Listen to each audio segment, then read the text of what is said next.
I've been associated with the school for the last 13 years now, little more than 13 years. And yes, our ideology is that, we're providing holistic education. So when we're looking at holistic education, we're just not looking at imparting,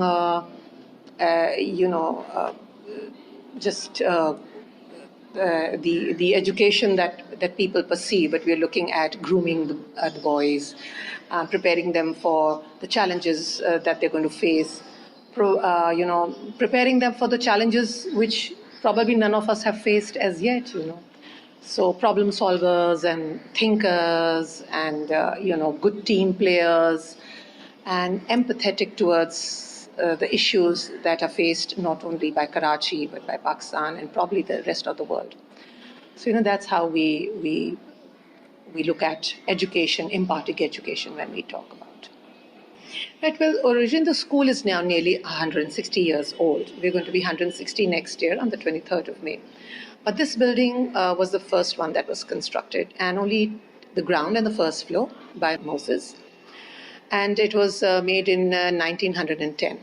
Now, obviously, the contemporary architecture, the British, we will call the British or the Raj architecture that was used. So he obviously used those features, keeping the weather in mind. The classrooms were inside, and on all four sides, you can see there's a veranda. So now I'm sitting in this room, which has windows on three sides, and one side I have a door. So except for when Karachi had these heat waves that we've experienced recently, it was excruciatingly painful to sit here. But otherwise, like today, we're without a fan and the windows are open, and it's just very comfortable to sit here. So it's very practical. The walls are extremely thick. Now we have RCC construction. This is not RCC construction, So this is limestone and, the things that they used to use 100, 120, 30 years ago. That's the construction material that's been used. The floor that we are sitting on is actually a girder beam floor. It's not an RCC floor. Now, the second floor that was constructed later on after 20, 30 years, that's an RCC. So can you imagine that this structure is so wonderful that it has been able to take the load of the RCC floor. So it's a very, very, very practical building. It's keeping the Karachi weather in mind.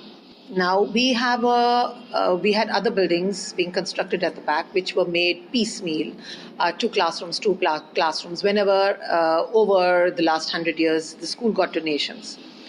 However, to unify it in 2005, when I came in 2006, what we did was we made a colonnade, and we picked up the columns and the design of the columns from the old building, from this building, from Moses' design.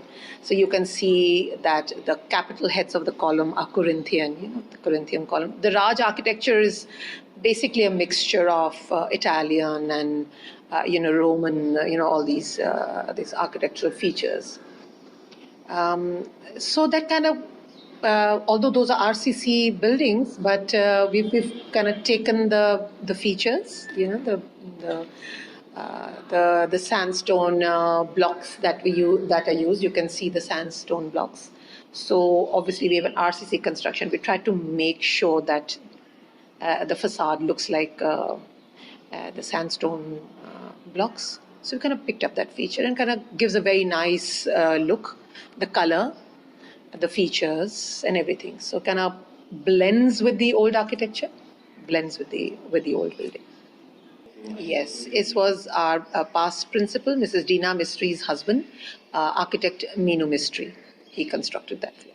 And what were the reasons behind the construction for another construction of the heritage building? Because this was not fulfilling the purpose as the school was, growing. So they needed labs and things like that. I cannot say anything about the heritage value going down, because if we have maintained the building, then the heritage value per se, as you call it, won't go down. But yes, of course, the water level in this area has affected this building. It's affecting the other buildings also. And of course, the pollution is also affecting. But we are doing all what we can. We have these experts coming in from time to time, and we're trying our best to make sure that it doesn't crumble away, right? Because it is a part of Karachi, it is a part of history, it is BVS, and yeah, so we are associated with a school that is nearly 160 years old and a building that is over 110 years old. So yes, I think the young architects should definitely be looking at uh, whatever they construct. They have to make sure that the building recycles its own water, in the sense that there are a lot of part of a building or a house water which can be used in the gardens and all that, right? It's not for bathing or drinking purposes, but at least that they should looking at alternate source of energy, no generators, and if Pakistan is not going to construct dams, then we are going to have a lot of electricity issues also, right? If you're not going to look at turbines, then we're going to have a lot of, we're not going to harness wind energy. So might as well harness solar energy, because we have plenty of that. So they need to keep that in mind. They need to keep the general weather of Karachi in mind, the general pollution of Karachi in mind, and use those kind of materials to make sure that the houses or any building shies away from using a lot of energy, because we're going to face a lot of energy crisis. The whole world is going to face it, right? ये जो बड़ी बड़ी शीशे की जो buildings बना रहे हैं, they're not conducive to Karachi weather, right? They're going to need a lot of energy. Where are we going to provide that energy from? So the young architects have to be very, very environmental friendly. They have to work with the environment. कितनी भी बुरी environment है, उस environment के साथ काम करना पड़ेगा. Keep that in mind. And the materials that they use, they'll have to be very, very careful. Thank you. Thank you so much.